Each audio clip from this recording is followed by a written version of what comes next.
Boom, have no fear. The I Am Rapaport Stereo Podcast is here. Biggity boom, have no fear. The I Am Rapaport Stereo Podcast is here.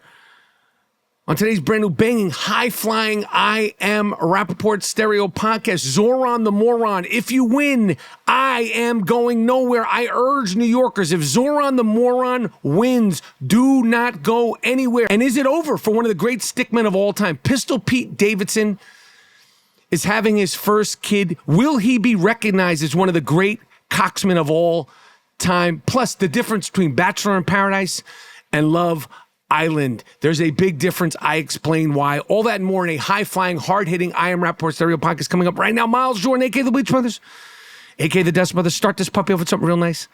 Start this puppy off with something real loud. But most importantly, start this I Am Rapaport Stereo Podcast off with something real funky. This is the I Am Rapaport Stereo Podcast. And if I may say so myself, it's an exceptional episode. Let's go. I Am Rapaport Podcast.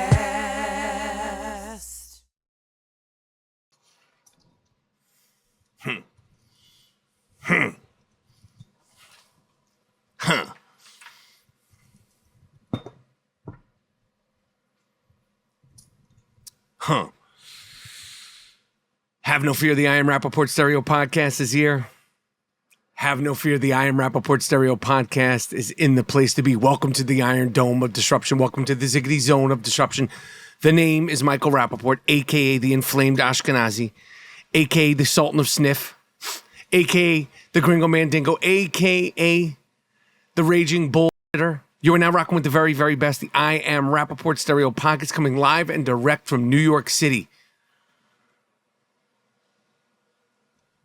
Welcome to the Iron Dome of Disruption, the Ziggity Zone of Disruption. Hope everybody's feeling real good. Hope everybody's feeling real safe. Hope everybody is feeling super duper sane. I Am Rapaport Stereo Podcast is in the place to be. 1, 2, 3. We're almost through July. We are almost through the end of July. And I told you last week, I'll be at the Improv. For all the I Am Rapaport Stereo Podcast listeners, I will be at the Improv just doing a clip. Not a full show. I am doing a clip. I'm doing a clip next week, the 29th, July 29th, July 31st at the Improv, the first show, early show. If you say dingo, you DM me. You know you could DM me at Michael Rapaport. You could DM me at I Am Rapaport. We see the DMs. We all up in the DMs. DM me, you got a question, you got a concern, you're coming to a show, let me know. Just say dingo. The magic word is dingo. Okay, because I get called all sorts of things by GP, general public. All sorts of things. Some good, some not good. But if you say dingo, boom. I know you rock with the I Am Rapaport Stereo Podcast. And this is the I Am Rapaport Stereo Podcast. You watch the rants, you hear the rants. They are all on the I Am Rapaport Stereo Podcast. So much to discuss. Summer of madness, summer of sadness.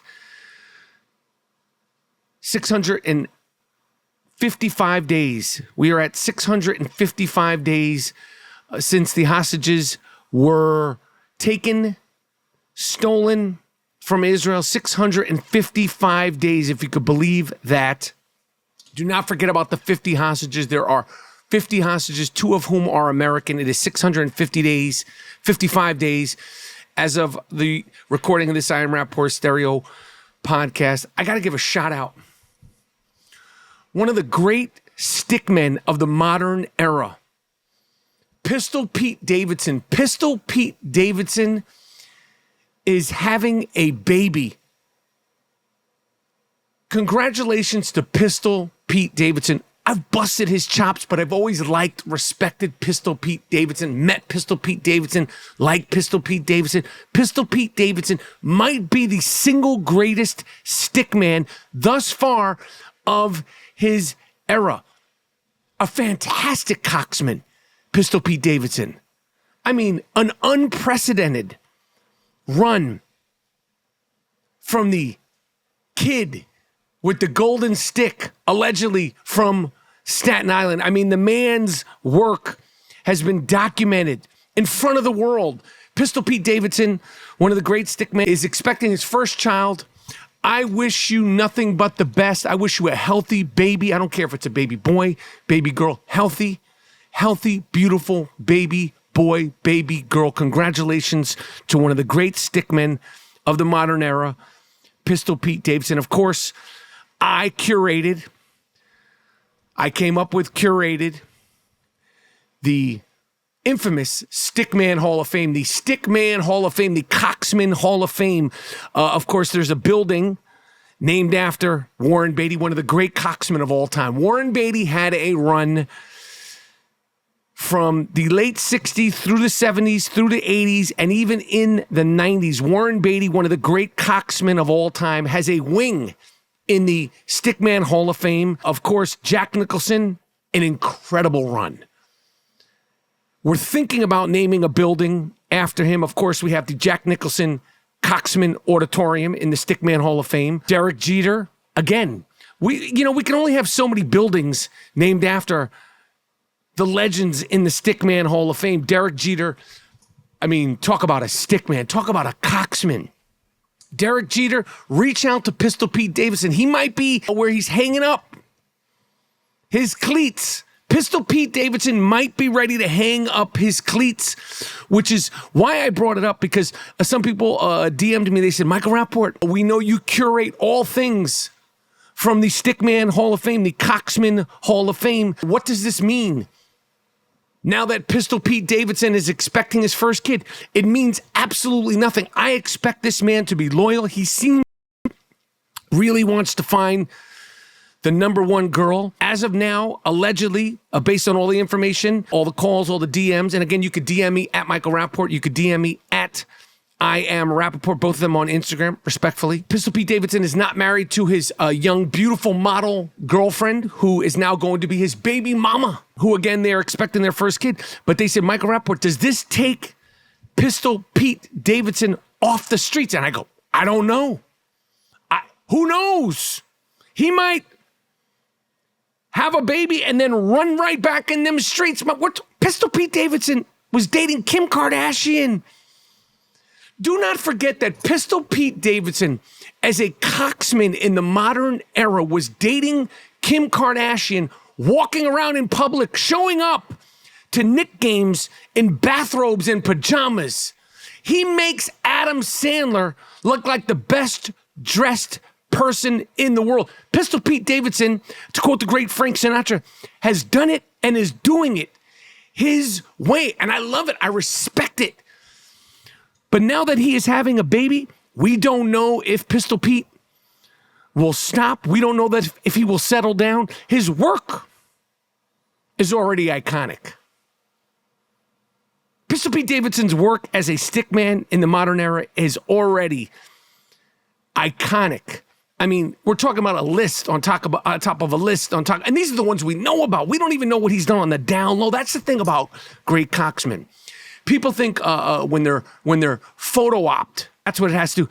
We don't know what this guy has done on the down low, late at night, on those late night creeps in his prime.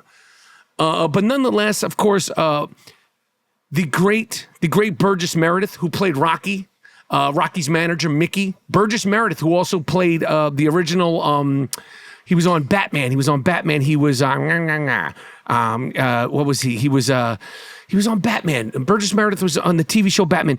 Anyway, Rocky's trainer, Mickey, old Mickey, one of the great stickmen of all time. He's the reason why I started the Stickman Hall of Fame, because when I was doing the movie Copland, I was talking to Sylvester Stallone, and I was just talking about how great Burgess Meredith was, and he was talking about how much he loved Burgess Meredith, and we were going back and forth about who he was as a person, what it was like working with him. And then Stallone says to me, he goes, you know, Burgess is one of the great coxmen of all time. Sylvester Stallone says to me on the set of Copland, he says, you know, Burgess was one of the great coxmen of all time. And I said, huh? And he said, he's one of the great stickmen of all time, Burgess Meredith. And I understood what he meant. He said, oh yeah, he was a huge ladies man, a great coxman. And I was like, wow, Wow. So I heard that right from Rocky's mouth. He told me Burgess Meredith is one of the great coxmen, a.k.a. Stickmen of all time. Of course, Matt Dillon in the 80s and the 90s, unprecedented. The man had his 18th birthday at Studio 54. Lord only knows what went down at Studio 54 on Matt Dillon. Matt Dillon's 18th birthday. And of course, Leonardo DiCaprio. This is Hall of Fame level. Dominique Wilkins in the 80s. He had the South on lock. Dominique Wilkins, playing with the Atlanta Hawks, had the South on lockdown. Of course, comedian Milton Berle, hung like a horse. Apparently, when Milton Berle took that puppy out, they didn't know what happened when Uncle Milty unfolded the loaf. Of course, Prince, another great Stickman. Anyway, I could go on and on and on about the great coxmen, the great Stickmen. People have asked me, what is a woman? I don't do that. I don't do that. I say enough. I don't dip into what women do, if they're what it's called. I know about coxmen. I know about Stickmen. I talk, speak, curate all things Stickmen, coxmen, and Stickman Hall of Fame. That's what I do. I don't deal or worry or concern myself with what the women do. Too much trouble. It's a slippery slope. You start worrying about calling a woman this, that, and the third, you get yourself into trouble. But nonetheless, Pistol Pete Davidson, salute, congratulations. Hopefully you have a beautiful, healthy baby in the upcoming months. What else is going on? The other day I was talking about the Stephen Colbert show getting canceled, and I have never seen a show get canceled and so many people have so many opinions about who, why, where, and when a show gets canceled. First of all, TV shows get canceled all the time. Good ones. Really, really good ones after 1 season, 2 seasons, maybe 3 seasons. Seinfeld, I don't know if you know this, got canceled and then brought back. Freaks and Geeks. People still talk about Freaks and Geeks. Judd Apatow's first show with Seth Rogen, Jason Segel, all these people got canceled. There have been so many great TV shows that get canceled. It is show business. It should be called business show. It sucks when a show gets canceled. I've done many shows, literally many shows that have been canceled. I've done pilots that never see the light of day. The iconic Ward Home, 2 seasons of the Ward Home. Our ratings were good. It got canceled for political reasons. It got canceled. Basically, the Ward Home with me and the young shooter Dean Collins got canceled because there's so many different reasons. I believe it was a Warner Brothers produced show, and it was on Fox. And at the time, I believe the Fox network wanted to produce their own shows for their own network. It's business show. It should be called business show. It's not show business. Money talks and BS walks. I did another great show that Jamie Foxx produced, 1 season on Showtime called White Famous, got canceled. I love that show. That show was ahead of its time. This is just me. Prison Break. It finally got canceled, and there's been revamp after revamp after revamp, and they're revamping the revamp. They're bringing back Prison Break. My So-Called Life, that iconic show with Jared Leto, that's another iconic show. So many shows, whether you know the names, whether you don't know the names, get canceled. The Arsenio Hall show got canceled. Late night shows got canceled. Shows get canceled all of the time. I am not exactly clear as to why the Stephen Colbert show got canceled, other than the fact that allegedly, Stephen Colbert is dope. Stephen Colbert, when he first came out on The Daily Show with his correspondent news court, his comedic style was like bugged out. It was like him and Steve Carell, and they were doing this like straight-faced, weird, long pause, weird, unique stuff. Stephen Colbert is a game-changing comedian. Him and Carell, they came in, sort of at the same time, and they were doing that like just wacky, weird stuff that so many people have bit from. I rock with Stephen Colbert, but allegedly this show was not a profit-making machine. They were not making money anymore off of Stephen Colbert. And money talks, bullshit walks. It doesn't matter who you are. Even the great beloved Stephen Colbert can get his show canceled if it's not making money. There's rumors that it might have something to do with, I'm not even exactly sure, that it's something to do with Trump and his lawsuit with CB. I don't know. But more times than not, the reason why a show will get canceled, matter of fact, the reason why a show gets canceled is because it's not making money. The reason why a sports team will go under because it's not making money. The reason why a CVS will close is because it's not making money. The reason why anything closes is because it's not making money. The reason why businesses shut down is because of money. The Stephen Colbert Show is a business. And again, I have nothing but respect for Stephen Colbert and what he did and what he is going to continue to do. He's probably going to come up with a podcast and do a lo-fi version of his show, just like Conan O'Brien, whose show got canceled, and then his show went from, I believe, NBC to TNT or TBS. Business. It's business. But Stephen Colbert will probably in a year start a podcast, and it'll be very, very little overhead. He'll get a crazy signing bonus and make tons and tons and tons and tons and tons of money. But I will say, his show, which was recording at the Ed Sullivan Theater, that alone costs a lot of money to rent out and own the Ed Sullivan Theater. Then you got unions on top of unions. And I'm sad that so many New Yorkers, so many good, hardworking New Yorkers are going to lose their job because they're not multimillionaires like the great Stephen Colbert. These are hardworking New York City people, and it sucks. Tri-state area people, it sucks that they're going to lose their jobs. That's probably the thing that hurts the most for Stephen Colbert because you these are like a family. They become like a family. They're there supporting you, making you look good, making you and your guests shine every single night. And also in 2025, regarding Stephen Colbert and TV and cancellation, there's so many options of so many things to watch. Just your phone alone.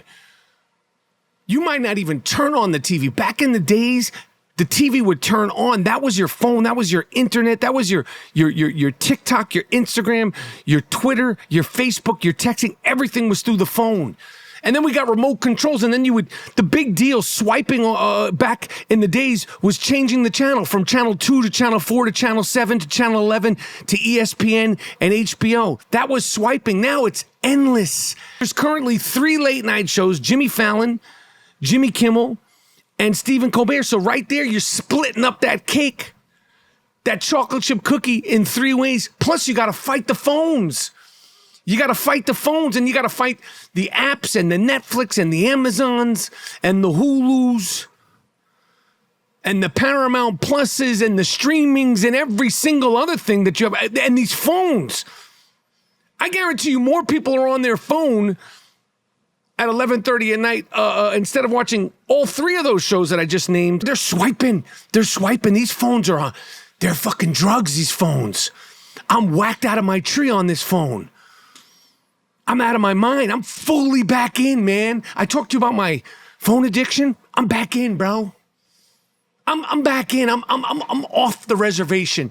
Like, I've escaped the phone addiction rehab, and they are like, we need to put out an APB on Michael Rapaport. He's 6'3". He's got beautiful green eyes, blondish, strawberry, silver, broad shoulders, handsome. You know who he is. He's Michael Rapaport. He's gone. We've said that. Michael Rapaport has escaped the phone addiction community. He has escaped the phone addiction rehabilitation center. I'm out. I got to reel myself back in because I'm going to tell you something about these fucking phones. Once you think you're out, they pull you back in. I need to get myself one of those kosher phones. They have these kosher phones where all it is you talk, and if you want to text, you got to thumb it. And that'll make you not want to text, because thumbing it, when you're used to the quick shit and the voice shit, thumbing it, gorilla thumbing it, it ain't easy. Our thumbs they've gotten bigger, less flexible since they came out with these phones. It's evolution. Look it up, Google it. Can't do it anymore. But that phone shit, It eats you up, man. It eats you up, and it eats up ratings for great TV shows like Fallon, Jimmy Kimmel, Stephen Colbert, if you're into them. What else is going on? I've asked so many people about the upcoming mayoral race. Is it called Mayoral Race? The race for mayor. November of 2025.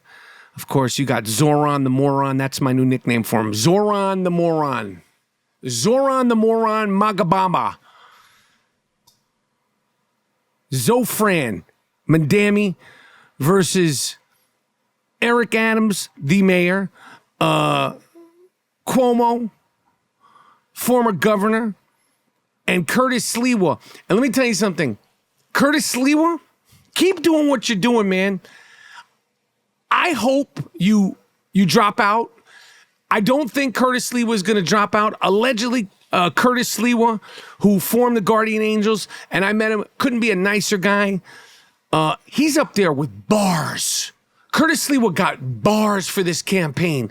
As far as I'm concerned, Curtis Sliwa on TV running for mayor, must watch TV. He said the other day, and I quote, these are bars. He spit them bars. He said, Eric Adams is broken goods, and Andrew Cuomo got in trouble for slapping fannies and killing grannies. I was like, bars, straight up bars. He said another time on another press conference, he said, if you're 22, don't let him near you, about Cuomo. These are his words. But I'm like, yo, this is it, man. This is the race for mayor of New York City 2025. You got a fucking terrorist supporting Zohran the Moron. Zohran the Moron. And I urge New Yorkers, I've heard a lot of people say that if Zohran the Moron wins the election, you're going to leave New York. New Yorkers, if Zohran the Moron wins the election, don't go anywhere. Do not let this terrorist supporter, socialist, bullshit artist run you out of your city. He's not even from here. Do not even think you're going to leave New York City if Zohran the Moron wins the election. I'm going nowhere. Will it hurt me? Yes. Will I be embarrassed for New York as a New Yorker? Yes. Would I possibly do something financially that helps me with another residence? Yes, but I'm never leaving New York for a 3-card Monty playing bullshit artist like you, Zohran the Moron. If this guy wins, we need to blame ourselves. We need to dust ourselves off and make New York great again. But we have plenty of time to get ahead of it. But for all intents and purposes, as of now, every single person that I ask, if you're a betting man and you had to bet today based on everything we know, with the election being Zohran the Moron, Mayor Eric Adams, Andrew Cuomo, and Curtis Sliwa, who do you think is going to win? Every single person that I'm asking is saying Zohran the Moron is going to win. And I'm just like, what? And my wife told me, she said, stop asking them. You keep asking like you're going to get a different answer. Unless something changes, number one, Andrew Cuomo, you drop out. Curtis Sliwa, with your bars and your flow, you drop out. Zohran the Moron is going to win the election as mayor of New York. But whether he wins or not, I'm not leaving New York because of Zohran Mandingo. The fuck out of here. And I urge New York, stop even saying that.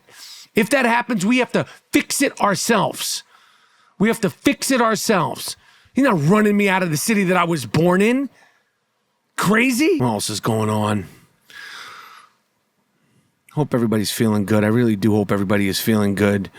And I hope everybody is listening to the podcast, watching the podcast. Like I said, if you've never listened to the I Am Rapaport Stereo podcast, welcome. If this is your first time listening to the I Am Rapaport Stereo podcast, please subscribe, rate, and review. If you're watching the I Am Rapaport Stereo podcast on YouTube, make sure you subscribe, rate, review, leave a question.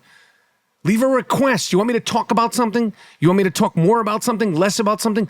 Leave a request. A lot of talk about this show. I don't deep dive here with reality TV. As you know, I have my podcast with my wife, Kibi, my better half, way better half. Rapaport's Reality drops like clockwork every single Wednesday. We've been discussing the difference between old school Bachelor in Paradise and the damn near NC-17 Love Island. Love Island is a phenomenon now. I had to stop watching it. It's too much.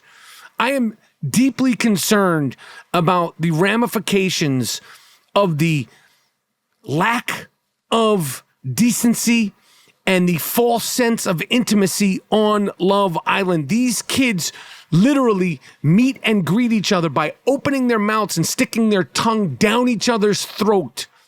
This is way out there. They're walking around butt ass, grabbing each other's asses, grinding on each other. They don't even know each other's first and or last name. This is way out there. Love Island is way out there, and we will watch all kind of schlock on reality TV. We watch it all. Of course, high-end, Real Housewives of New York, Real Housewives of New Jersey, Real Housewives of Atlanta, Real Housewives of Potomac, the great Real Housewives of Miami, Real Housewives of Salt Lake City, watch Real Housewives of Dubai, Real Housewives of Orange County, and the Real Housewives of Beverly Hills. Watch it all. Okay, Dallas Cowboy cheerleaders, The Ultimatum, Queer Edition. We watch The Love Hotel. Great season of Love Hotel. This was a great season of Love Hotel. We had the Countess. We had the Green-Eyed Bandit from Potomac. Giselle, gorgeous Green-Eyed Bandit. We had Ashley, and we had hailing from Orange County, Shannon Medora. Excellent season. Excellent season. Underrated, fun. Just what you want from Housewife spin-off show, Love Hotel. We watch it all. Dallas Cowboy cheerleaders. We watch it all. We had to turn off Love Island. I was disgusted. And they're like, last night, when we were sleeping, we had intimacy. And I'm thinking, well, wait, what? And they talk about, yeah, well, we had sex. And I'm like, wait, and when you were sleeping in the room with the 20 other people? This is not intimacy. Based on everything I know in 2025, when you're having sex in a room with other people, isn't that called a freak off in 2025? I don't know. Listen, who am I to judge? He's a young, do your thing. But Love Island's just too much for me, man. It's too much. It's way too much, but people love it. Kids love it.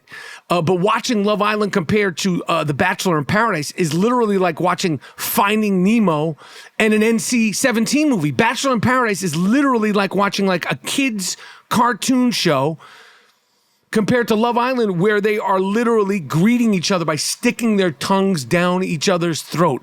It's way out there. Are you watching Bachelor in the Paradise? Can you watch Bachelor in Paradise after sitting through a season of Love Island anymore? It's the difference between network TV and a streaming TV dating show. It's way out there.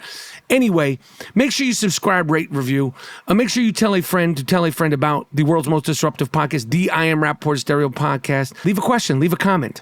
Miles Jordan, a.k.a. the Bleach Brothers, a.k.a. the Dust Brothers. Take me at it with something real nice. Take me at it with something real loud. But most importantly, take me out of here with something real funky. It's the I Am Rapaport Stereo Podcast. I'm done. I Am Rapaport Podcast.